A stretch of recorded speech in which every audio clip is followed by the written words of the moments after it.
Welcome to ఐఫై news channel.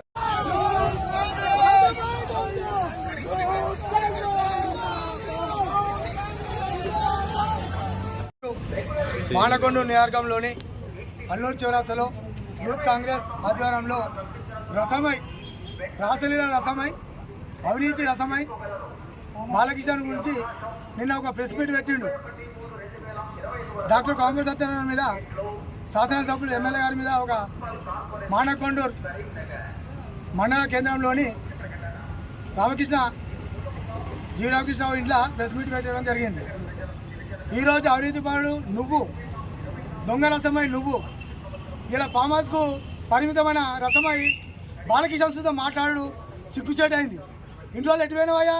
నీ ముఖం ఏడున్నది? ఫామ్ హౌస్లో ఉందా?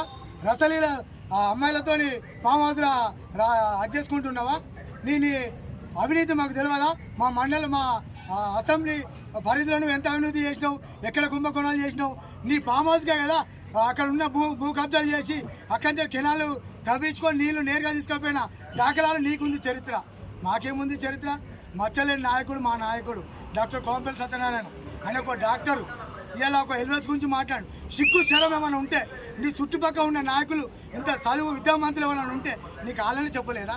ఒకరు నీ పక్కకుంటారు, నిద్రపోతా అంటారు.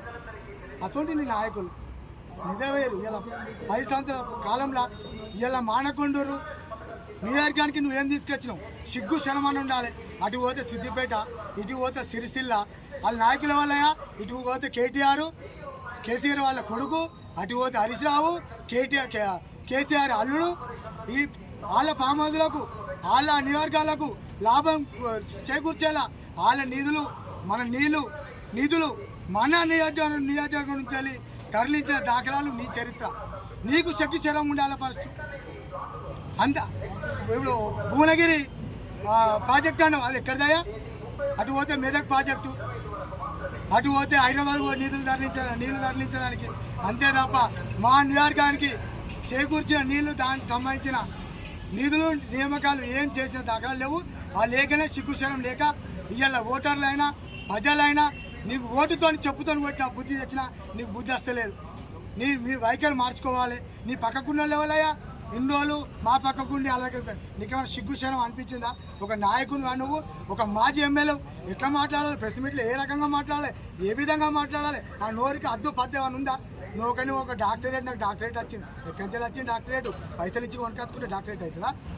విద్య ఉండాలి, బుద్ధి ఉండాలి, మాట్లాడడానికి సిగ్గుశనం ఉండాలి నీకు. నీ పట్టుకున్నారా? ఏం పట్టుకున్నారు వాళ్ళు? వాళ్ళ పక్కపొంటి నాయకులు కానీ అర్థమైతే లేదా? ఇలా మేము సుతా పోయే పరిస్థితి ఉంటే వాళ్ళు సుతా వచ్చా అనుకున్నారు. తీసుకునే దాఖలాలు మాట్లేవు. నీ దగ్గర ఉన్న అవినీతి పరులు వాళ్ళని తీసుకోవద్దని మేము తీసుకుంటలేము. వాళ్ళు అత్తాన బతులాడతారు. అయినా మా డాక్టర్ సాబ్ వాళ్ళు వద్దు. అవినీతి పరులు వాళ్ళు ఎక్కడ పోయినా కుంభకోణాలు ఉన్నాయి. అలా చుట్టుపక్కల ఉన్న వాళ్ళంతా ప్యాకాట ఆటోలు. డైట్ అయిందంటే 6 అయిందంటే 4 అయిందంటే వాళ్ళకు బీరు బాటిల్ కావాలి, మందు బాటిల్ కావాలి. ఫామ్ హౌస్లో ఆగేటోళ్ళే నీ చుట్టూ ఉన్న వాళ్ళంతా. తెలియదు ఆ చరిత్ర? భూ కబ్జాలు చేసిన చరిత్ర లేదా? ఎక్కడుంది నీది? నువ్వు ఎక్కడ పోయినా భూ కబ్జాలైనా. నీ ఫామ్ హౌస్ కానీ భూ కబ్జాలు ఉన్నాయి కదా, అట్లా కొడుతున్నాయి కదా. నీ తోటపల్లి గుండారం నుంచి తరిమి కొట్టిరు. సిగ్గుశరం లేదా? చెప్పులతో కొట్టిరు. అయినా కానీ నీకు బుద్ధి వస్తలేదు. నువ్వు పోరాడు. దేనికి పోరాడుతావు? ఎల్ఓసి అన్నావు. ఎల్ఓసికి సిగ్గుశరం ఏమన్నా ఉంటే, దానికి ఏమన్నా విద్యామంతులు అయితే ఎల్ఓసి అనేది ఒక నిమిషం తప్ప ఏ హాస్పిటల్లో ఇచ్చిన దాఖలాలు లేవు. తెలియకపోతే తెలుసుకో. డాక్టర్లను తెలుసుకో, విద్యామంతులను తెలుసుకో, లాయర్లను తెలుసుకో. ఆ ఎల్ఓసి ఏడిస్తారు, ఎక్కడైతే చెందుతుంది, ఎట్లా చెందుతుంది? ఒక పేషెంట్ పోయి దాని గురించి అక్కడ ఓపీ తీసుకుంటే ఆయన రోగం ఏంటిది, రోగం నిర్ధారణ అయిన తర్వాత ఆయన ఖర్చు అంటూ ఉంటుంది. 3 లక్షల ఖర్చు అయితే 1,20,000, 2,50,000 ఆర్థిక సాయం చేస్తుంది గవర్నమెంట్. అట్లా కానీ దాన్ని తీసుకోపోయి దాంట్లో కుంభకోణం చేసిరు, ఇళ్ళ చేసి ఇలా సామాన్య ప్రజలకు నేరుగా సీఎంఆర్ఎఫ్ అన్నారు. ప్రైవేటు జాబర్లను పెట్టుకొని ఏ ఒక్క సీఎంఆర్ఎఫ్ వాళ్ళు బాధితులు వాళ్ళు కష్టాల్లో ఉన్నారు, హాస్పిటల్ పైసలన్నీ ఓడగొట్టుకుంటే ఇలా నువ్వు అప్లికేషన్ పెట్టిన చూస్తా డాటా లేదు. మేము పోయి తీసుకొచ్చి చెక్కులు ఇస్తున్నాం. అలా అడుగు. నువ్వు పోయి నువ్వు అప్లికేషన్ పెట్టుకున్నది ఎన్ని నెలలకు వచ్చినాయి, ఎన్ని రోజులకు వచ్చినాయి, ఇంకా రికార్డులు తప్పిపోయినాయి, రికార్డులు పారేసినావు. ఇలా మేము క్యాంప్ ఆఫీస్కి వెళ్ళినప్పుడు వాళ్ళు ఎన్ని దొంగ ఏం జరిగినాయి, ఎన్ని దొరికినాయి వీడియోలు లేవా మా దగ్గర? మేము పెట్టాలంటే పెట్టామా? నీకు సిగ్గుశరం లేదు కావచ్చు, మాకు సిగ్గుశరం ఉంది. మేము మాకు ఒక మంచి పాలన ఇద్దామని వచ్చినాం. ప్రజాపాలన మాది. రేవంత్ రెడ్డి ప్రజలకు నేరుగా చెందాలనే ఉద్దేశంతో ఆయన ప్రజలలో తిరుగుతాడు. నీ కేసీఆర్ లేక ఫామ్ హౌస్లో వండుకొని రాజకీయం చేయలేదు. ఇలా సిగ్గు లేకుండా ఇలా ఫామ్ హౌస్కు పరిమితమైన కేసీఆర్, ఫామ్ హౌస్కు పర్మిషన్ అయిన రసమయ బాలకిషన్, మీరు మాట్లాడేదానికి ఇలా మీకు నైతికత ఎక్కడిది?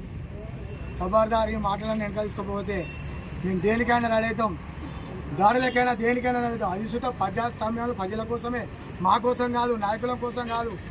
అది గుర్తుపెట్టుకో. ఖబర్దార్ రసమై.